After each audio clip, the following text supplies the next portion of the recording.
Alexander the Great is one of history's most fascinating military leaders and conquerors, and his extraordinary story of conquering most of the known world before his death at the age of 32 has captivated audiences for centuries. But I am also sure that most viewers of this channel will be unfamiliar with the fact that in the early 2000s, there were multiple high-profile Hollywood productions attempting to bring Alexander's legendary story to the big screen on a grand scale. And the most ambitious of these epic films was going to be spearheaded by none other than Leonardo DiCaprio himself. DiCaprio was attached to not one but potentially two different Alexander the Great biographical films, one being directed by Baz Luhrmann and the second by the legendary director Martin Scorsese. And both of these films would have positioned Leonardo DiCaprio as the legendary Macedonian conqueror in what would have been his most ambitious historical role to date. So in this video we will delve deep into understanding why exactly did these Alexander projects never complete production and what exactly was planned for these epic historical films, which I'm sure would have ended up being much better than what we got with Oliver Stone's Alexander. But before we begin, don't forget, if you love anything to do with historical movies and historical TV shows, then subscribe to my channel, History Spark.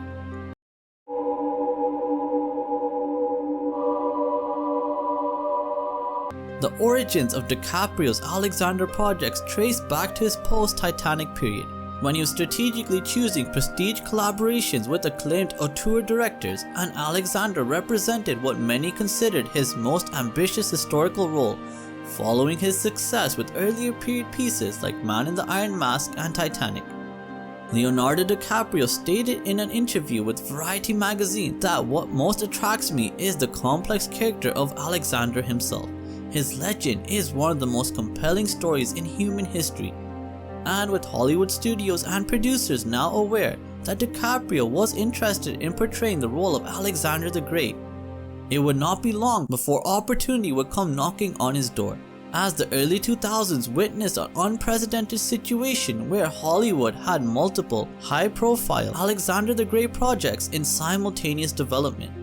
And according to industry reports from 2001 to 2003, there were at least 4 major Alexander projects competing for production priority, including DiCaprio's collaboration with Baz Luhrmann and Oliver Stone's production starring Colin Farrell.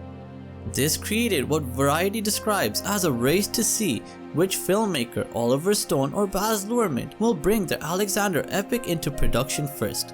And this competitive pressure would prove fatal to the DiCaprio projects, as Stone's team made the strategic decision to rush into production specifically to beat their rivals.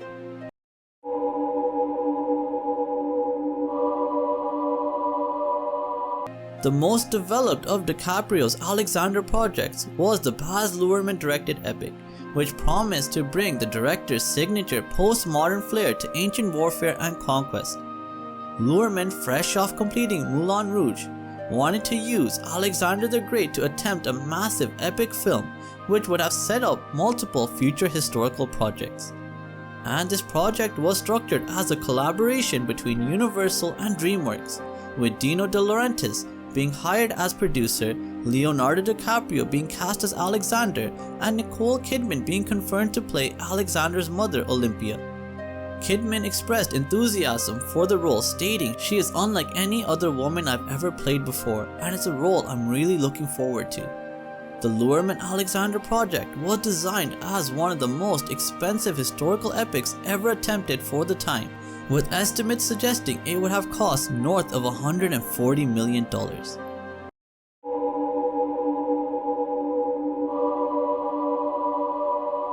But parallel to Luhrmann's Alexander, Leonardo DiCaprio was also attached to a separate Alexander the Great film, which was going to be directed by Martin Scorsese, representing what would have been their second collaboration following Gangs of New York. Industry reports confirmed that director Martin Scorsese will reteam with his Gangs of New York leading man Leonardo DiCaprio for the initial entertainment group's Alexander.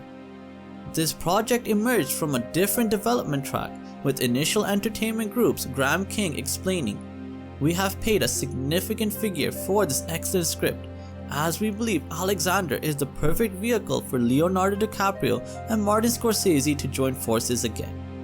The Scorsese-Alexander project boasted an exceptional screenwriting pedigree, with the script being penned by Peter Buchman, who wrote the script for Jurassic Park 3, and Oscar winner Christopher McQuarrie, who was brought on board for a mid-seven-figure sum.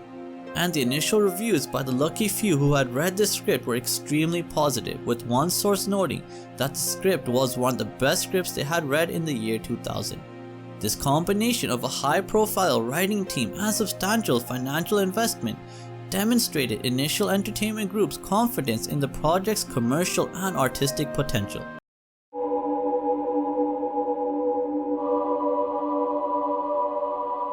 But aside from the natural challenges of developing such ambitious historical epics, there was another issue that ultimately destroyed both of Leonardo DiCaprio's Alexander projects, and that was Oliver Stone's strategic decision to rush his competing Alexander film into production to beat all rivals to market.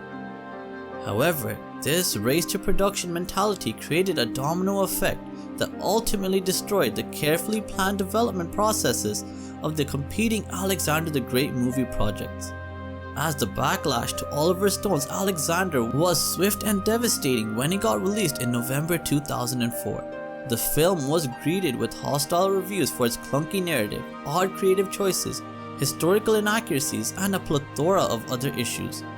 These negative critical and audience reviews meant that Alexander would end up becoming a box office bomb, with the film grossing just a little over $160 million. And with a production budget alone of $155 million, Alexander would end up becoming one of the biggest flops of the 2000s. However, though, more damaging to DiCaprio's Alexander projects than the financial losses was the critical consensus that ancient historical epics were inherently problematic and commercially unviable, which created an immediate industry backlash against similar projects. This meant that the failure of Oliver Stone's Alexander effectively poisoned the market for all ancient epic films for a long time, with one source noting that Stone's version lives on in infamy and that its poor reception ultimately doomed Luhrmann's Macedonian Tale. This toxic association with Stone's failure made it impossible for any competing Alexander project to secure the necessary financing and studio support. Regardless of the fact that the directors and producers involved may have had completely different creative approaches or a superior development process than what Oliver Stone had in place, no studio was willing to back an Alexander the Great project after Alexander bombed so hard at the box office. Even if names like Martin Scorsese or Leonardo DiCaprio were associated with the project, there was just too much risk for Initial Entertainment to continue to proceed with the ancient Greek epic, and unfortunately the same was also the case for Baz Luhrmann's Alexander project as well. However, the cancellation of DiCaprio's two Alexander the Great films is not solely the fault of Oliver Stone, but it was a fundamental strategic error by the entire film industry, which assumed that multiple Alexander the Great projects could coexist in the marketplace. This assessment proved completely wrong, as audiences and critics showed no appetite for multiple interpretations of the same historical figure in such a short time frame. And not to mention, it would be jarring to see Leonardo DiCaprio portraying the role of Alexander in two separate projects that have no association with each other. So it should not come as a surprise that both of Leonardo DiCaprio's Alexander films have become trapped in development hell, which means that the film remains perpetually in pre-production without moving to actual filming or shooting. And with Scorsese moving on to other projects such as Howard Hughes' biopic, alongside Leonardo DiCaprio's packed schedule including commitments to other prestigious projects, created additional logistical challenges for this ambitious historical epic to proceed. So although neither of DiCaprio's Alexander projects have been officially cancelled, and they may still technically be labeled as in development with no new updates since the mid-2000s regarding either of these historical epics, it is safe to assume that these movies have been unofficially scrapped or will remain stuck in development hell indefinitely. The failure of these projects demonstrates how Hollywood's competitive dynamics can destroy even the most well-developed film projects when studios prioritize racing to market over quality development and careful timing.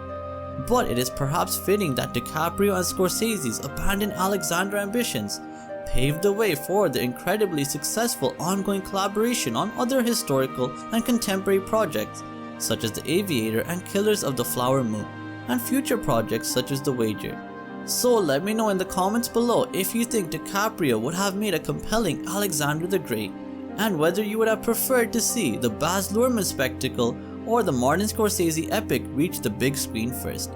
And as always, if you want to stay up to date with everything to do with historical movies and historical TV shows, then subscribe to my channel, History Spark, and thank you so much for watching. Have a great day. Bye.